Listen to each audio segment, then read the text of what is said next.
I'm Joshua, I'm 28 years old, and at my own family's Thanksgiving dinner, my mother handed out expensive gifts to every single person at the table except me, then told me to be grateful I was even allowed a seat.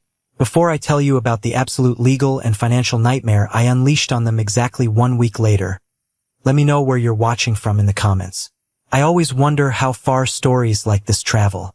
The sound of my mother's knuckles slamming against my front door is something I will never forget. It was exactly 7 days after Thanksgiving. The wood of the door actually rattled in its frame. It wasn't a polite knock. It was a demand. I stood in the narrow entryway of my townhouse, looking through the peephole. My mother, Margaret, was front and center, her expensive camel coat pulled tight against the December chill. Behind her stood my father, David, holding a heavy cardboard banker's box. Next to him was my older brother, Matthew, looking pale and annoyed. And hovering in the back, jaw set in a hard, angry line, was my Uncle Joseph. "Joshua, open the door right now. We need to talk," my mother screamed.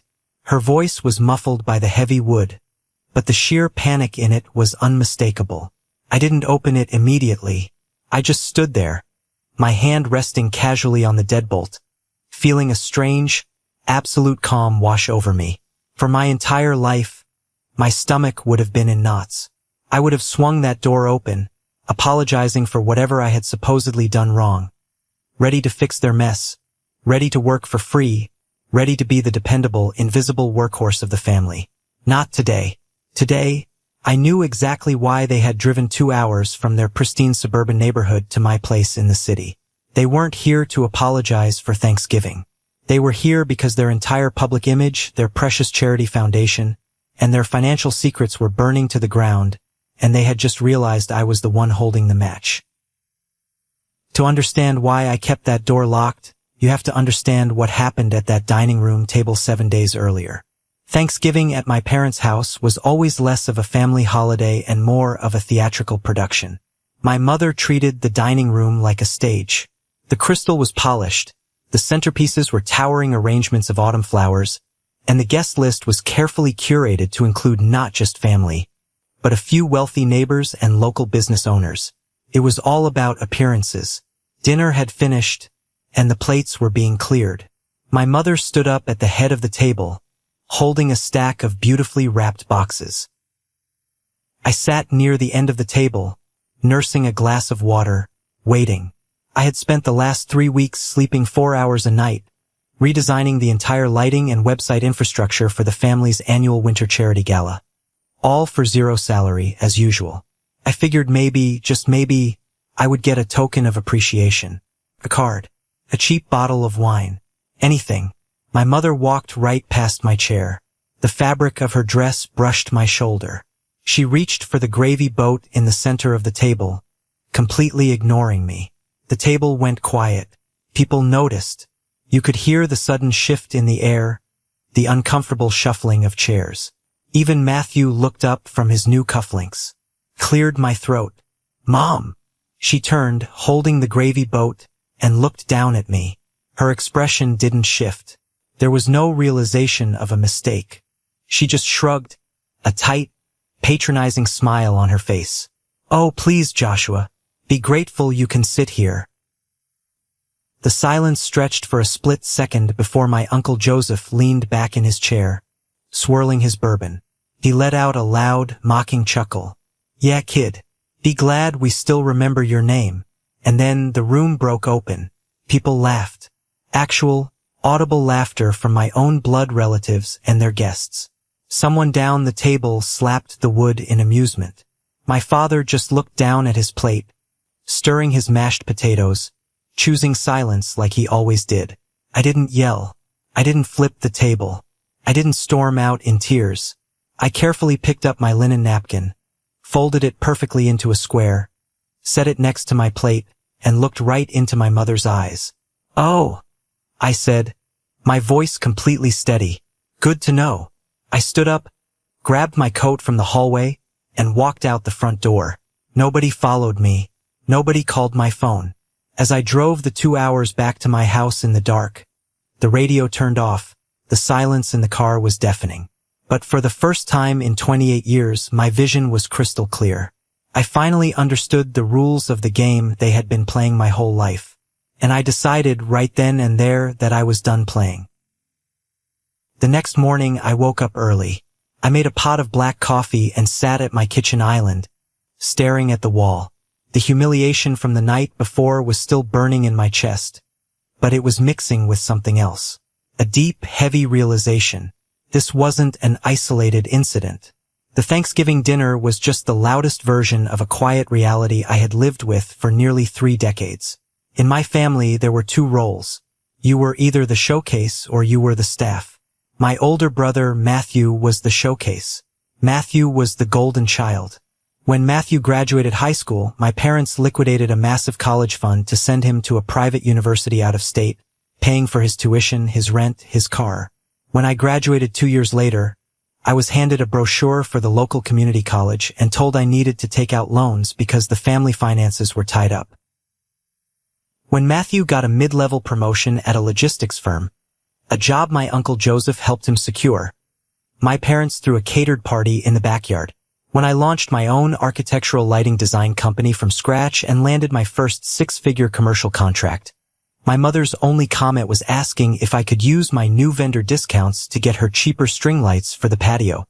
I was the staff. I was useful. Every single year, my mother and Uncle Joseph ran the Mercer Bennett Holiday Gala, a massive, high society charity event that funded a local scholarship. It was the crown jewel of my mother's social life. It made them look like saints. But behind the scenes, I built the whole thing. I coded the donor website. I managed the payment gateways. I designed the promotional materials. I spent days up on ladders in the freezing cold setting up complex lighting rigs for the venue. I handled the vendor contracts. I did all of this for free because that's what you do for family, right? You help out. You contribute. I took a sip of my coffee and opened my laptop. I logged on to Facebook. Right at the top of my feed was a post from my mother. It was a picture of the Thanksgiving table. The caption read, "My heart is so full.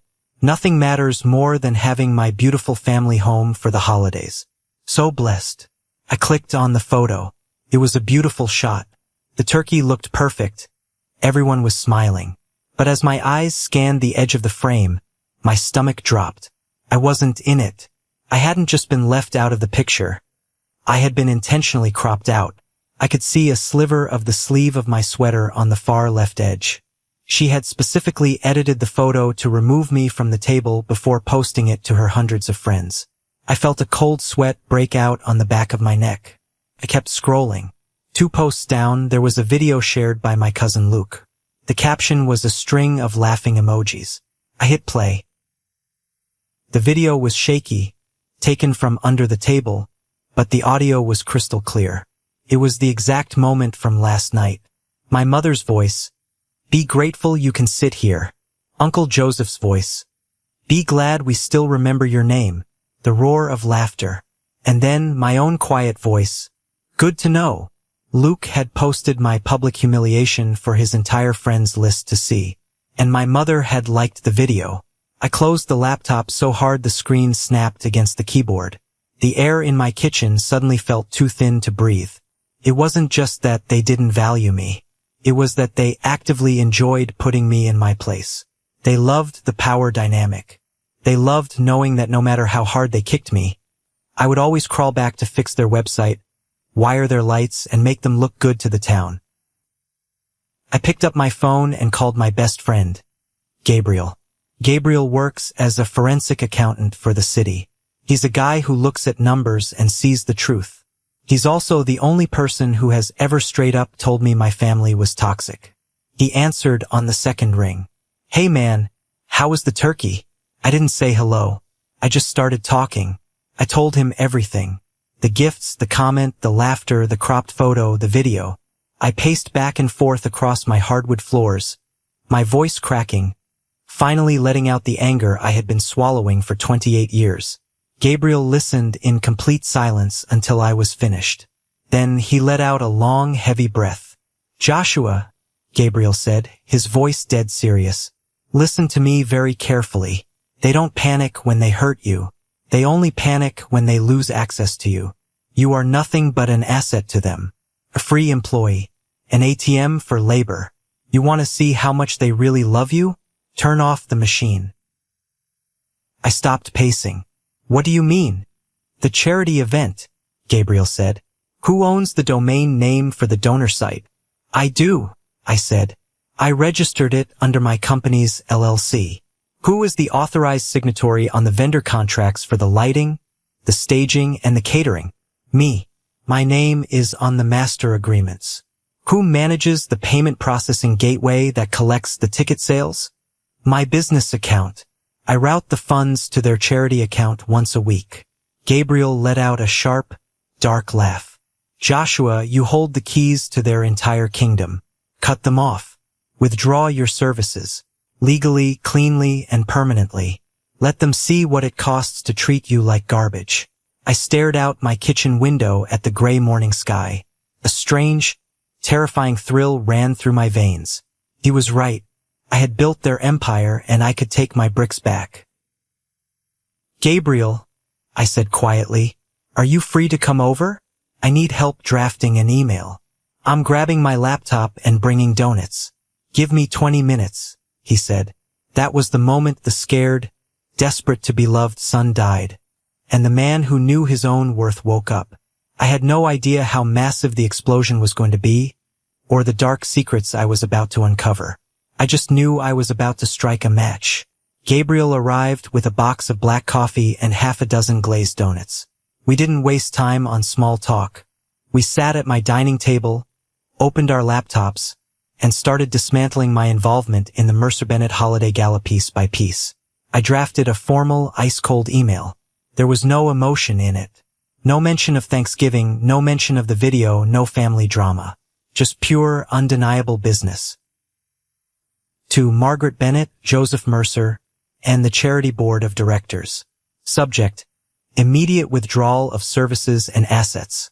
Effective immediately, I am withdrawing all professional services, technical support, and vendor management for the upcoming holiday gala. Furthermore, all digital assets registered under my LLC, including the primary donor website domain, the payment processing gateway, and all proprietary lighting design schematics, are hereby revoked from your use. You no longer have authorization to use my name, my company's credit line, or my vendor relationships. Please find alternate arrangements for the remainder of the event planning. All current vendor contracts bearing my signature will be paused pending reassignment to an authorized member of your committee. Do not contact me regarding this transition. You may direct legal inquiries to my attorney. I didn't actually have a lawyer on retainer for this, but throwing the word in there was Gabriel's idea. It puts a wall up, he said, chewing on a donut. It tells them they can't just bully you into fixing it. I took a deep breath, hovered my mouse over the send button, and clicked it. I CC'd the entire board of directors, the venue manager, and the top 3 local sponsors. Now, Gabriel said, leaning back and cracking his knuckles. We wait. We didn't have to wait long. Exactly 14 minutes after I sent the email, my phone vibrated on the table. It was my mother. I watched her name flash on the screen, feeling a familiar spike of anxiety, but I didn't reach for it. I let it go to voicemail. 2 minutes later, it rang again. My brother, Matthew. Ignored. Then, a text from my father. Joshua, what is this email? Your mother is in tears. Call us immediately. Stop acting like a child. Look at that. Gabriel pointed at the screen. Not are you okay? Not we're sorry. Just stop acting like a child and fix your mother's problem. I picked up the phone and blocked all 3 of their numbers. Then I blocked Uncle Joseph. I blocked my cousin Luke. I shut the iron gates. By noon, the professional fallout began to hit. The first email I got was from Elijah, the owner of the largest floral and staging company in the county. He was providing $30,000 worth of centerpieces and drapery for the gala. Joshua, Elijah wrote, just saw your email. If you're off the project, I need a new signatory on the liability waiver by 5 p.m. today, or I'm pulling my crew. I trust you, but I don't know the rest of your committee well enough to float this kind of inventory without your guarantee. I replied simply, I understand, Elijah. You have to protect your business. Please reach out to Margaret directly. 10 minutes later, the venue manager emailed to say they were locking the loading dock until the insurance certificates, which were under my name, were updated with a new underwriter. The gala was less than 3 weeks away. The entire logistical skeleton of the event was collapsing in real time. Without me, they had a ballroom, a guest list, and zero way to actually execute the night. The payment gateway on the website went dark, meaning they couldn't process ticket sales or accept online donations. I felt a sudden, sharp pang of guilt. This was a charity, after all. Gabriel, I muttered, rubbing my eyes. Is this too far? There's scholarship money tied to this.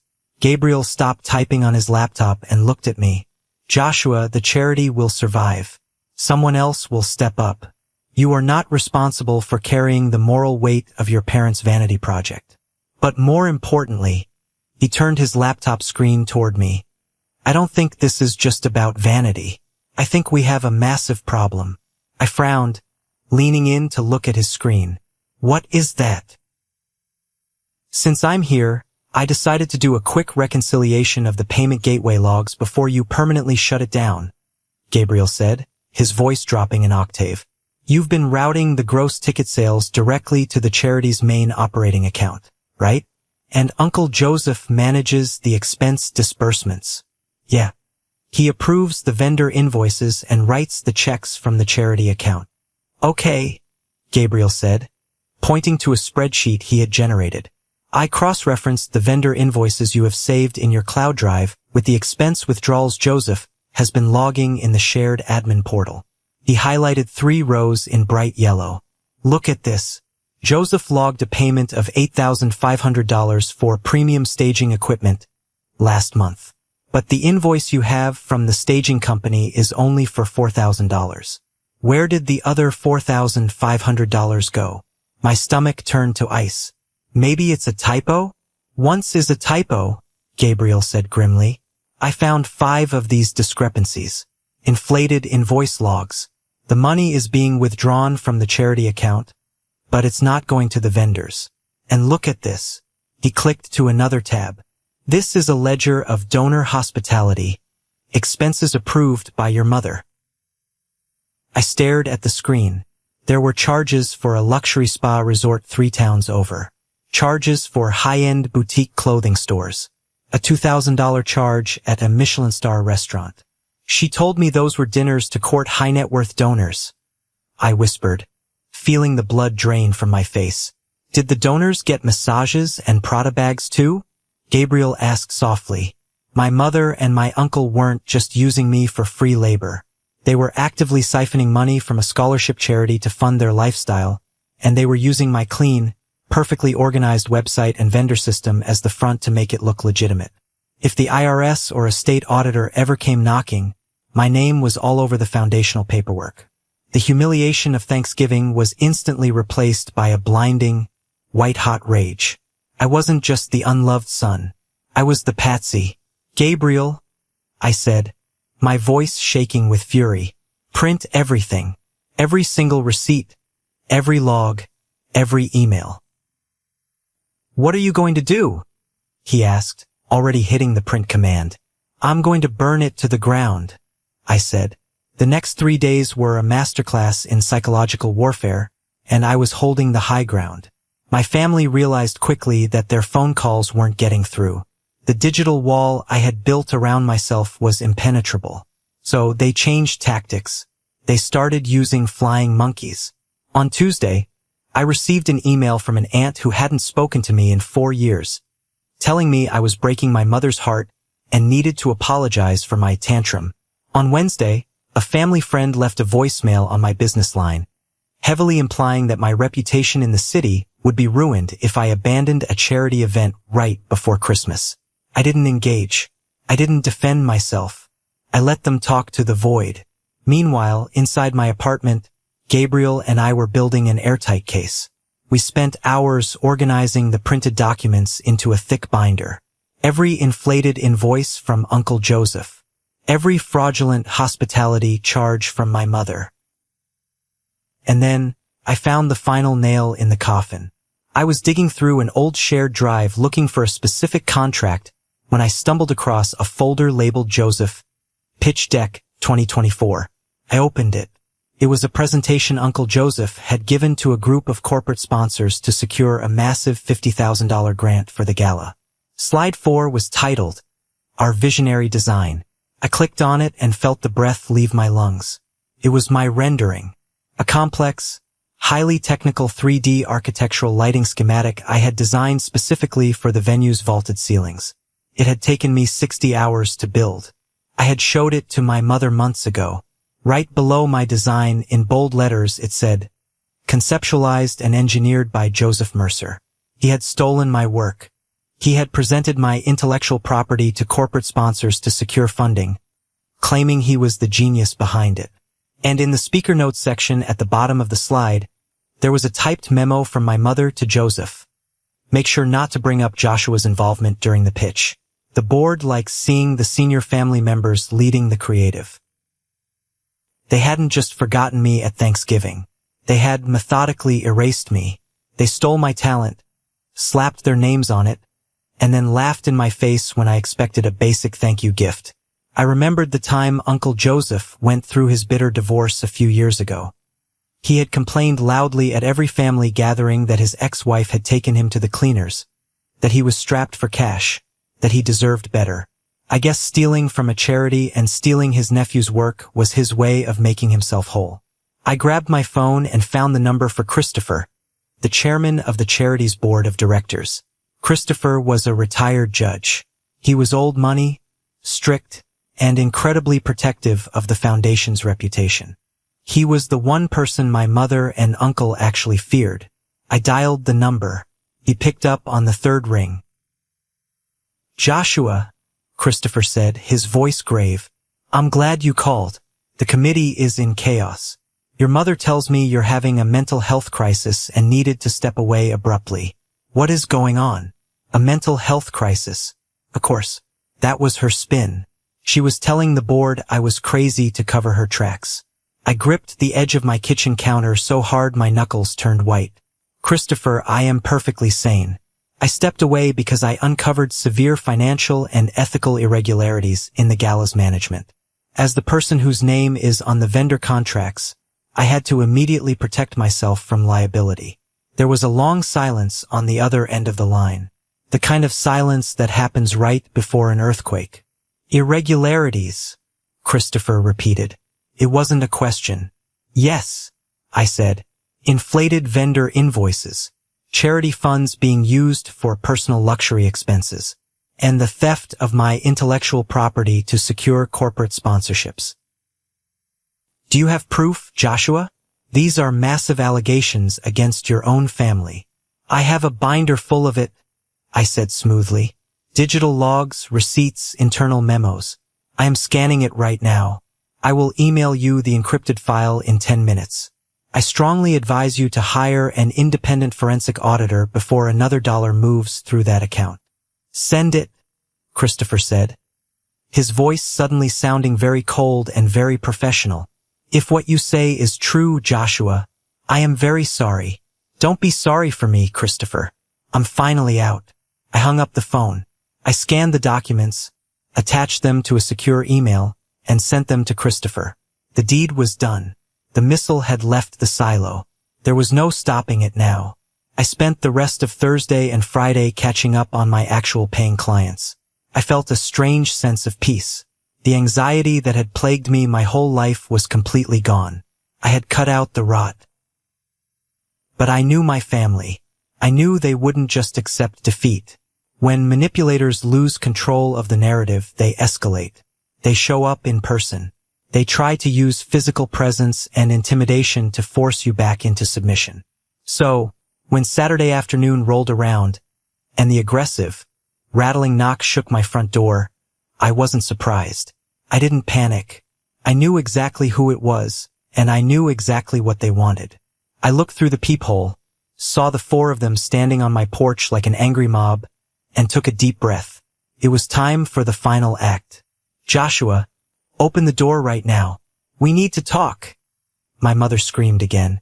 I unlatched the deadbolt and pulled the door open, leaving the chain engaged. I looked at the four of them through the 6-inch gap. The cold December air blew into the hallway, carrying the scent of my mother's expensive perfume. What do you want? I asked, my voice flat. My mother's face immediately shifted.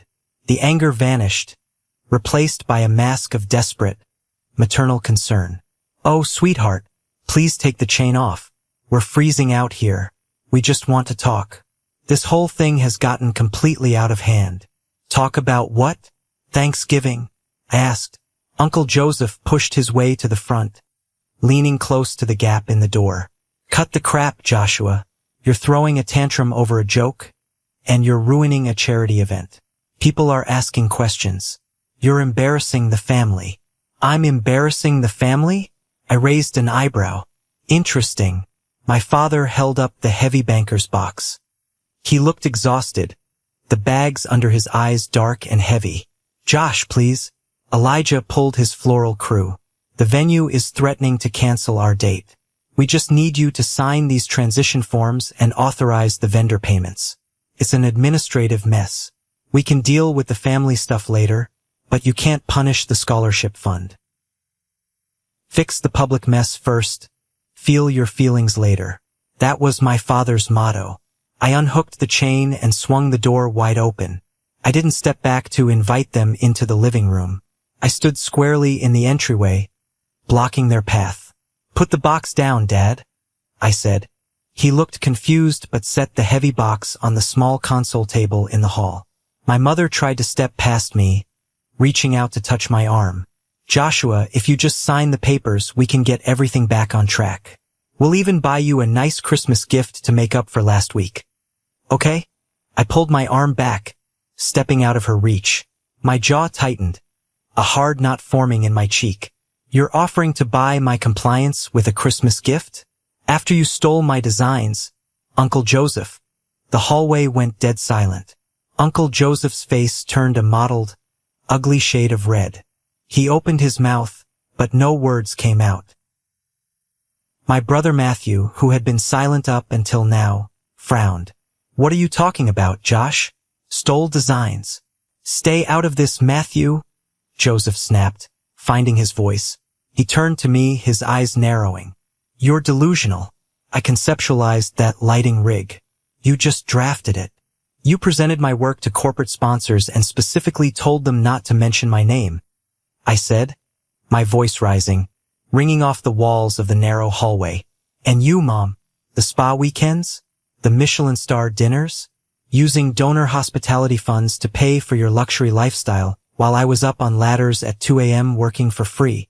My mother physically recoiled, her hand flying to her chest. How dare you?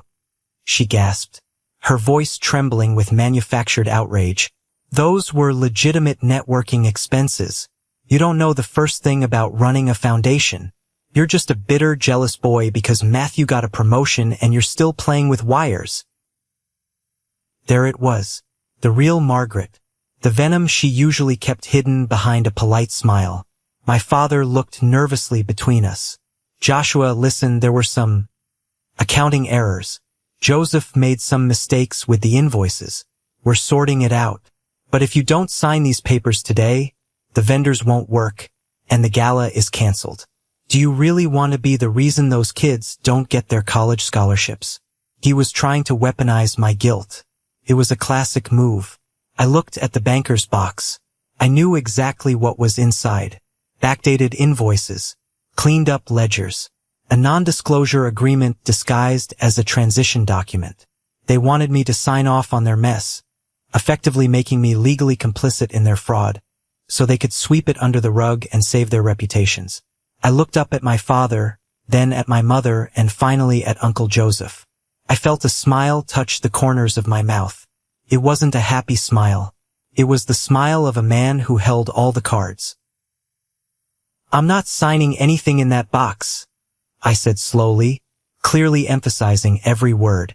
Joshua, goddammit, Uncle Joseph exploded, stepping toward me aggressively.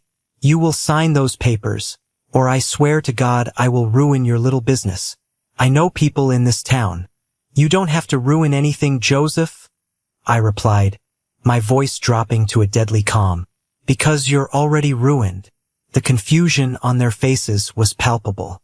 My mother blinked rapidly. What are you talking about? I crossed my arms over my chest. You think you came here to bully me into fixing an administrative error. But you're too late. On Thursday afternoon, I sent a fully encrypted file containing every fraudulent invoice, every personal spa charge, and the internal memos regarding my stolen designs. My mother's face went chalk white. Sent it to who? She whispered. To Christopher, I said, and the entire board of directors. It was as if I had detonated a bomb in my own hallway. The air was sucked out of the room. My father physically stumbled backward, hitting his shoulder against the wall. Uncle Joseph's mouth fell open, his eyes wide with a terror I had never seen in him before. You didn't? My mother breathed, shaking her head in denial. You couldn't have. Christopher will involve the authorities. I know, I said. He already hired an independent forensic accountant. They started auditing the charity's main operating account yesterday morning. Your accounts are frozen. That's why the vendors are calling you, Dad. It's not because I won't sign. It's because the board cut off your access to the money. Here is the turning point, the exact moment I took back control of my life. Thank you so much for sticking with me this far. You guys are amazing. Please do me a huge favor. Hit the like button and comment the number 1 down below so I know you're still here with me. It helps this video reach more people, and honestly, it just means the world to know my story is resonating with someone out there. Your support gives me the push to share the rest of this crazy journey. I watched my family shatter in real time. The arrogant, untouchable facade they had worn my entire life dissolved into absolute panic. You little bastard, Uncle Joseph hissed, stepping toward me, his fists clenched. You just destroyed this family. I didn't flinch. I didn't step back. I looked the man who had mocked me at Thanksgiving right in the eye. No, Joseph, I said softly. I just turned on the lights. The aftermath of my revelation was pure chaos. But for the first time in my life, I wasn't the one caught in the tornado. I was watching it from a safe distance. Uncle Joseph was breathing heavily, his face purple with rage. For a second, I thought he might actually swing at me. But then Matthew stepped between us. Matthew, the golden child. The brother who had spent his life coasting on my parents' favor, ignoring my existence unless he needed tech support. He looked completely shell-shocked. He turned to our mother, his voice cracking. Mom, is it true? Did you and Uncle Joseph steal from the scholarship fund? My mother burst into tears, real ugly panic tears, not the delicate, dramatic crying she usually used to get her way. This was the raw terror of a woman realizing her entire social standing was evaporating. We didn't steal. It was just, we borrowed it for networking. Joshua is twisting everything to make us look bad because he's bitter. Stop lying, Margaret. My father suddenly barked. His voice was loud and harsh, a sound I had rarely heard from him. He looked at me, his eyes full of a pathetic kind of sorrow. Joshua, Christopher called me this morning. He told me he was stepping down as chairman and handing the books over to the state attorney's office if we didn't cooperate with the audit. I didn't know you were the one who gave him the records. I thought we could just fix it quietly today. You can't fix a felony quietly, Dad, I said, my voice empty of any sympathy. You chose to protect her image over doing the right thing. You chose to let them use me. You're just as guilty. I reached out, grabbed the heavy banker's box off the console table, and shoved it hard into my father's chest. He stumbled back, clutching it awkwardly. Take your garbage and get out of my house, I ordered, pointing to the door. Joshua, please, where are we supposed to go? What are we supposed to do? My mother sobbed, reaching for my hand. I pulled away in disgust. You don't get to call it love when what you really mean is access. You wanted me to be grateful for a seat at your table? Well, the table is gone. Get out. Uncle Joseph spat a curse at me, turned on his heel, and stormed out to his car. My father, looking broken and 10 years older, gently took my mother's arm and led her out the door. She was wailing now, a high, piercing sound of absolute defeat. Matthew lingered for a moment. He looked at me, really looked at me, as if seeing me for the very first time. He opened his mouth to say something, then closed it, shook his head, and walked out into the cold. I shut the door. I threw the deadbolt. I slid the chain into place. I leaned my back against the wood and slid down to the floor, pulling my knees to my chest. I sat there in the quiet hallway of my townhouse for a long time. My hands were shaking, not from fear, but from the massive, overwhelming rush of adrenaline leaving my body. It was over. The suffocating weight I had carried since childhood was finally lifted. The fallout in the following weeks was swift and brutal. As I had predicted, Christopher didn't mess around. By Monday morning, he officially suspended the Mercer Bennett Holiday Gala. The email he sent to the sponsors, vendors, and ticket holders was a masterpiece of polite corporate destruction. He stated that the event was postponed indefinitely pending a comprehensive restructuring of financial oversight. In our wealthy, gossipy suburban town, financial oversight translated immediately to scandal. The rumor mill exploded. My Aunt Sarah called me, not to demand an apology this time, but to whisper furiously about how my mother had been banned from the local country club because 2 of the board members were massive donors to the charity. I learned from Gabriel, whose accounting firm occasionally consulted with the state, that Uncle Joseph was forced into a brutal settlement. To avoid criminal embezzlement charges, he had to liquidate his retirement accounts and sell his boat to repay the charity in full plus penalties. He was ousted from the board in disgrace. My mother was forced to publicly resign as the face of the foundation she had spent 20 years building. The humiliation of Thanksgiving was nothing compared to the humiliation of not being able to show her face at the grocery store without people whispering behind her back. As for me, I blocked the noise. I didn't gloat. I didn't post vague, passive-aggressive quotes on Facebook. I just lived my life. With the massive block of free time I suddenly had, I threw myself into my business. Without the dark cloud of my family constantly demanding my energy, my creativity exploded. I submitted proposals for 3 major commercial contracts I never would have had the time for before. But the most surprising fallout wasn't the financial ruin of my abusers. It was the unexpected phone call I received 2 weeks before Christmas. It was a brisk Tuesday afternoon, and I was in my studio reviewing CAD drawings. My phone rang. It was an unknown number, but it was from a local area code. I answered cautiously. "Hello, Josh." The voice was quiet, hesitant. It was Matthew, my brother, the golden child. I stiffened. "What do you want, Matthew? If Mom put you up to this—" No, he interrupted quickly. "Mom doesn't know I'm calling. Neither does Dad. It's really bad at the house right now, Josh. Mom won't get out of bed, and Dad is just drinking in the garage." "Sounds like the consequences of their own actions," I replied coldly. "I'm busy, Matt." "Wait, please don't hang up," he pleaded. I could hear the genuine desperation in his voice. "I don't want anything from you. I don't want you to fix it. Can I buy you a coffee? Please, just half an hour." I stared at the blinking cursor on my computer screen. The old Joshua would have said yes immediately, desperate for any scrap of brotherly connection. The new Joshua wanted to tell him to go to hell, but I heard a crack in his armor. For the first time, he didn't sound like the arrogant golden boy. He sounded lost. "Half an hour," I said. "There's a diner 2 blocks from my place. I'll meet you there at 3. I didn't know what to expect from that meeting, but I knew one thing for sure. The dynamic had permanently shifted. I was no longer the punching bag. I was the one holding the boundaries. And as I grabbed my coat to head out into the cold winter air, I realized something profound. Losing my toxic family was the greatest gift I had ever received. The silence in my house after I threw that deadbolt and locked my family out was heavy, but it wasn't lonely. It was the sound of absolute, unconditional peace.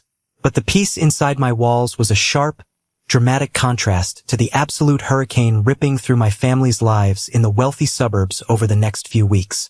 When you build your entire life on a foundation of lies, fake appearances, and someone else's unpaid labor, the collapse isn't just loud.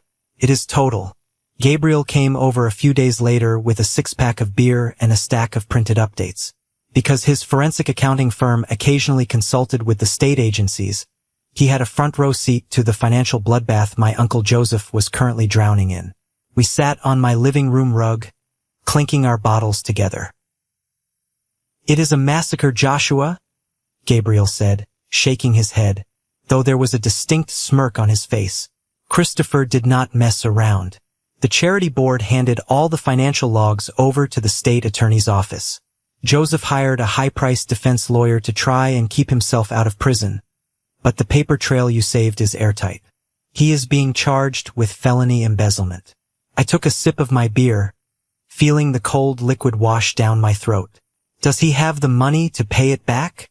He has to liquidate everything, Gabriel explained, pulling out a sheet of paper.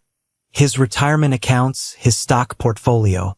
He lost his salary because the logistics firm he worked for fired him the second the investigation became public. They didn't want the PR nightmare, and it gets worse for him. His wife filed for divorce yesterday morning. She is demanding full custody of their 2 teenage daughters, and honestly, with a pending felony on his record, no judge in the state is going to give him shared custody. He is losing his family, his money, and his freedom. I stared at the coffee table. Uncle Joseph, the man who had laughed in my face at Thanksgiving and told me to be glad they remembered my name, was now losing everything that had his name on it. It wasn't just karma. It was consequence. "What about my mother?" I asked quietly. Gabriel sighed. "She isn't facing criminal charges because Joseph technically forged the final signatures, but her social life is effectively undergoing a funeral. The board voted unanimously to oust her. She has been permanently banned from the country club. Nobody in her wealthy little circle will return her phone calls. The charity she used to boost her ego is now completely out of her hands." A few days after that conversation with Gabriel, my phone rang. I had unblocked my father's number just in case there was a legitimate legal emergency regarding the transition of the charity's assets. I saw his name on the screen and answered.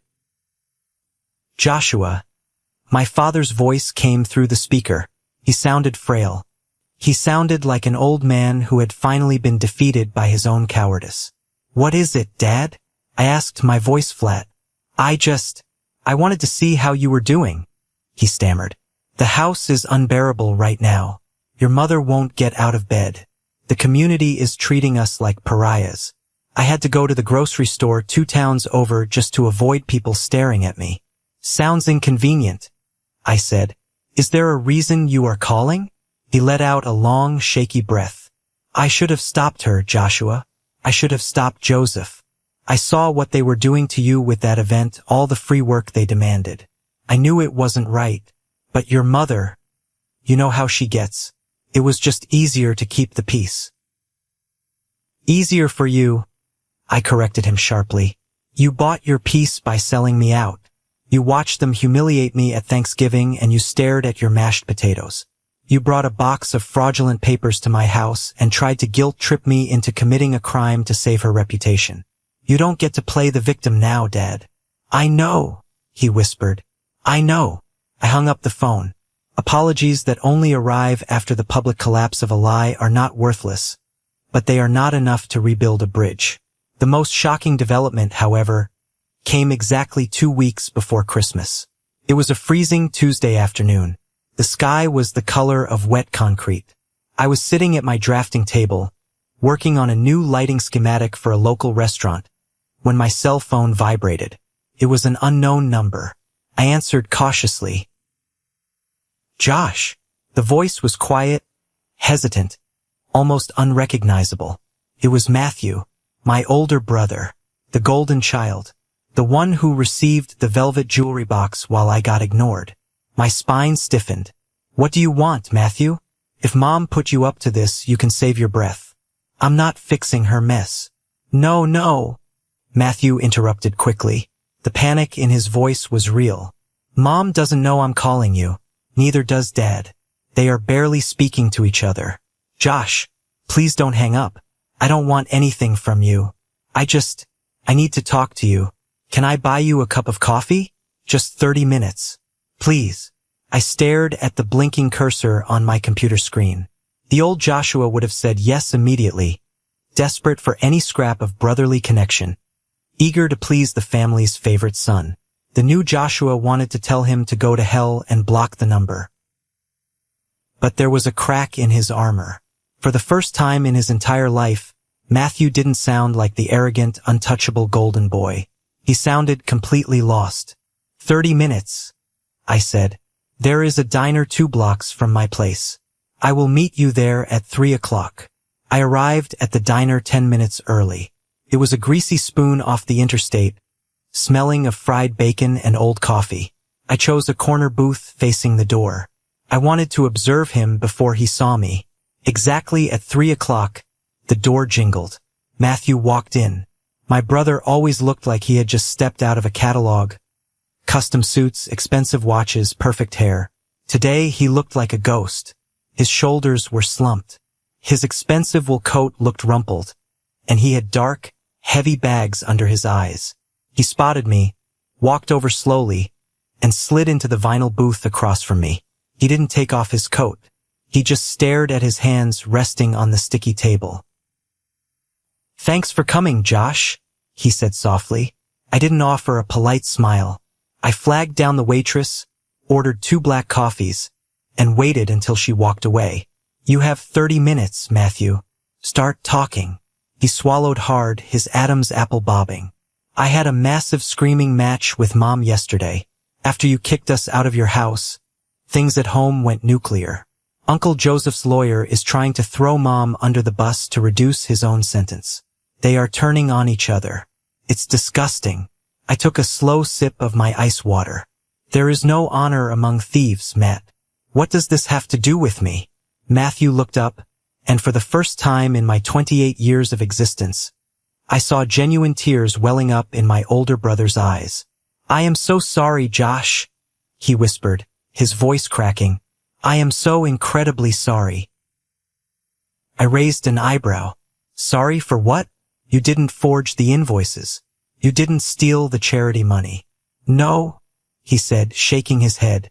"I am sorry because I was completely, intentionally blind. I spent my whole life living in a golden bubble they built for me, and I never once looked down to see that you were the one holding the bubble up." The waitress dropped off our mugs. The thick ceramic clinked loudly against the table. Matthew wrapped his hands around his mug, desperate for the warmth. "When Dad drained the massive college fund to send me to that expensive out-of-state university, I never once asked how you were going to pay for your school," Matthew continued, his tears finally spilling over. "When I got my big promotion last year and bragged at dinner about my massive new salary, I never once noticed that you were driving a 10-year-old car and working 80-hour weeks for the family charity for absolutely free. I just assumed you liked doing it. I assumed you were fine." He wiped his face aggressively with a paper napkin. "I confronted Mom yesterday. I asked her why she treated you like the hired help while treating me like royalty. Do you know what she said to me?" I leaned forward, my jaw tight. "Enlighten me." "She said you were capable. She said you didn't need the coddling."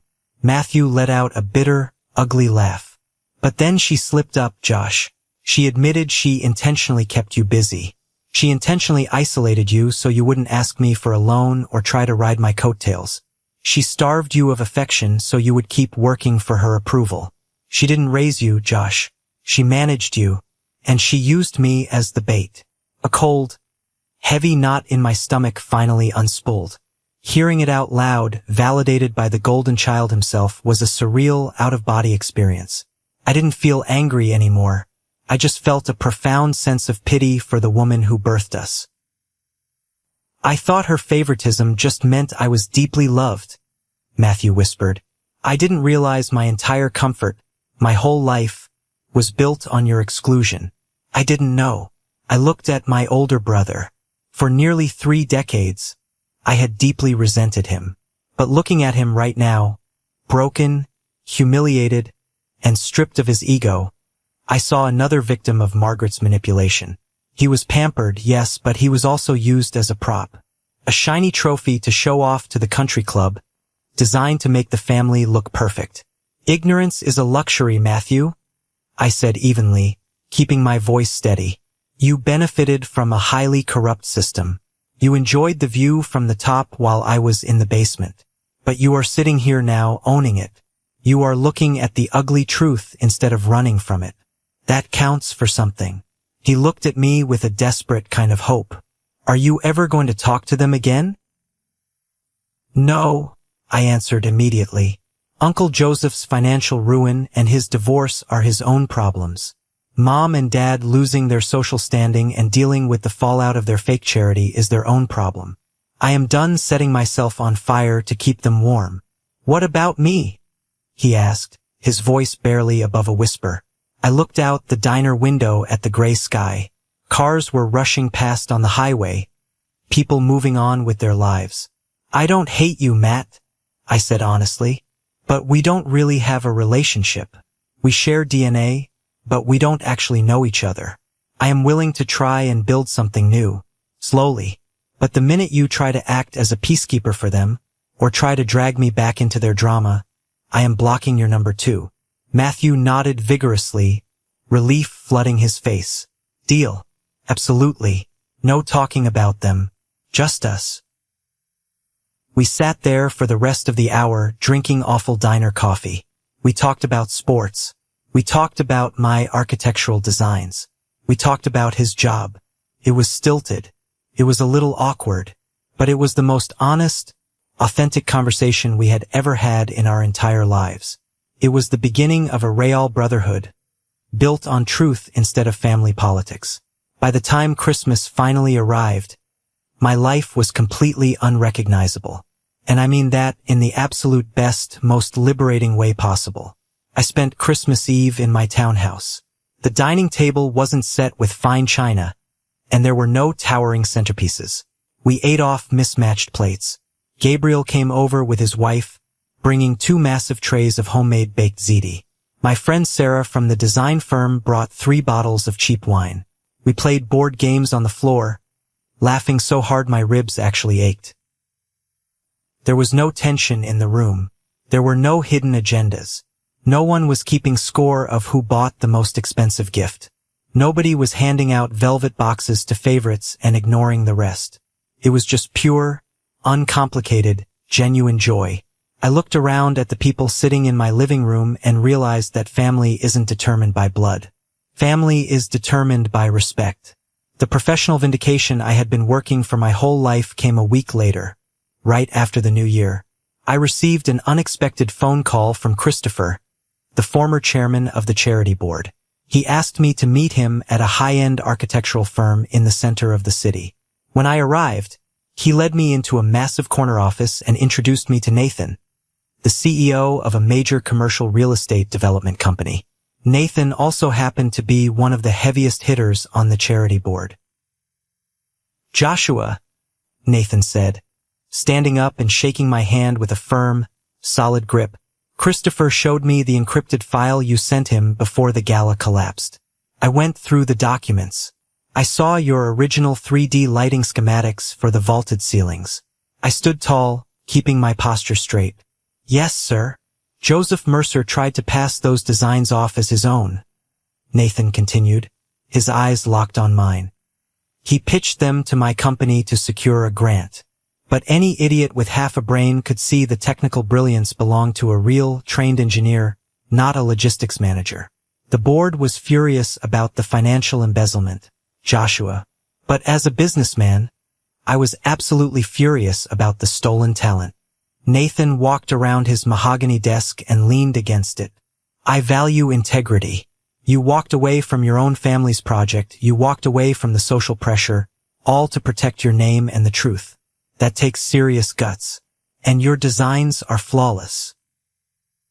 He slid a thick, heavy manila folder across the polished wood of his desk. I am breaking ground on a restored historical opera house in the Arts District next month, Nathan said.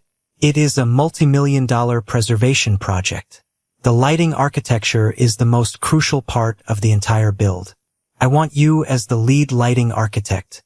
You will have full creative control, your own team, and your name on the marquee. The contract is yours if you want it. I opened the folder. My eyes scanned the pages. The numbers on the contract were staggering. It was more than my entire previous year's salary combined. It was the kind of flagship project that makes an entire career. It was the promotion I had always deserved but never received because I was too busy building someone else's empire. I didn't have to think about it. I picked up the pen on his desk and signed the paperwork right there in his office. When I walked out of that building, the freezing January wind hit my face, but I felt completely invincible. The people who had tried to bury me, the family that had tried to keep me small and useful, had inadvertently handed me the shovel to build my own empire. Months passed. The snow melted, the trees budded, and spring finally arrived in the city. I was deeply immersed in the Opera House project, working long hours, but this time I was working for myself. I was building my own legacy. One sunny afternoon in late April, I walked out to my mailbox and found a thick, cream-colored envelope sitting inside. I recognized the elegant, looping handwriting immediately. It was from my mother. I took it inside, tossed my keys on the kitchen counter, and stared at the envelope for a long time. 6 months ago, my heart would have been pounding out of my chest.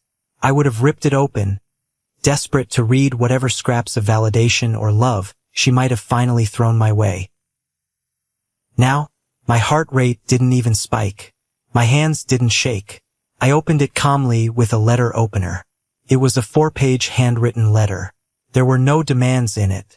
There were no guilt trips. There were no manipulative attempts to make me feel sorry for her. It was a complete, unconditional surrender. She wrote about how quiet the house was now that the chaos had settled. She wrote about the agonizing shame of the public fallout, how the local community had completely turned their backs on her. She mentioned that her own mother, my grandmother, had formally amended her will and stripped my mother of her entire inheritance because she refused to have her legacy associated with a public charity scandal. But the most shocking part of the letter was the middle.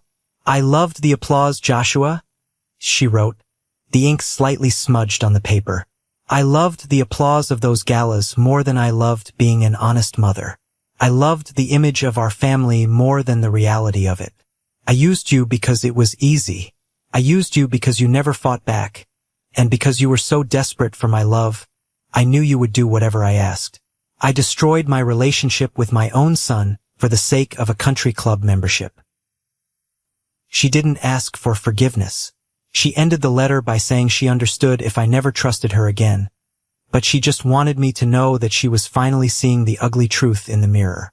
I read the letter twice. I sat at my kitchen island, the same place I had sat the morning after Thanksgiving when I decided to burn it all down. I didn't feel a sudden rush of anger. I didn't feel a miraculous rush of forgiveness, either. I just felt a quiet, absolute, heavy closure. It was the apology I had waited 28 years for.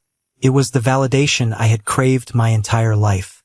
But arriving after the battle was already over, after the castle had already burned down, it held absolutely no power over me.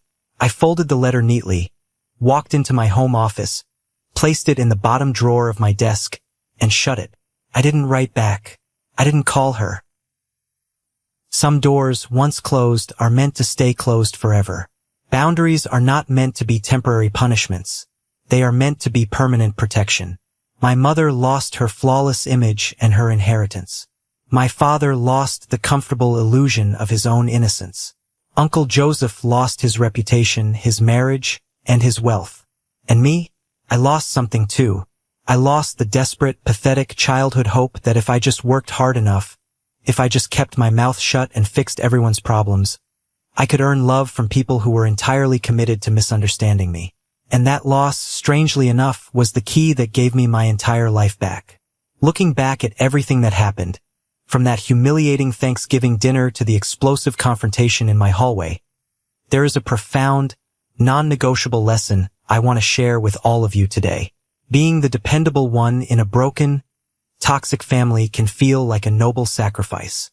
You tell yourself you are keeping the peace. You tell yourself you are being the bigger person by absorbing the damage. But listen to me carefully. If your love, your presence, and your talent are only welcomed when they come with free labor, financial favors, or unquestioning obedience, you are not being cherished. You are being managed. True love does not hand you a bill for basic respect. True family does not panic and attack you when you set a healthy boundary. They respect it. The moment I stopped confusing access with affection, my entire world changed. I realized that my worth was never tied to how useful I could be to manipulative people. Personal growth and self-respect often require you to be the villain in someone else's false narrative, and you have to be perfectly okay with that. Walking away from abusers, even if they share your DNA, is not an act of revenge. It is the ultimate act of self-preservation. You owe your loyalty to the people who protect your peace, not the people who destroy it. What is your perspective on this? Have you ever had to walk away from a toxic environment or toxic family members to save your own sanity? How did you find the courage to finally lock the door? I would love to read your stories and hear your thoughts down below in the comments. Or, if this story resonated with you and you agree with the lessons we talked about today, simply drop the word good in the comments so I know we are on the same page and that these lessons matter to you. Thank you so much for listening. Thank you for your incredible support, and always remember to protect your peace.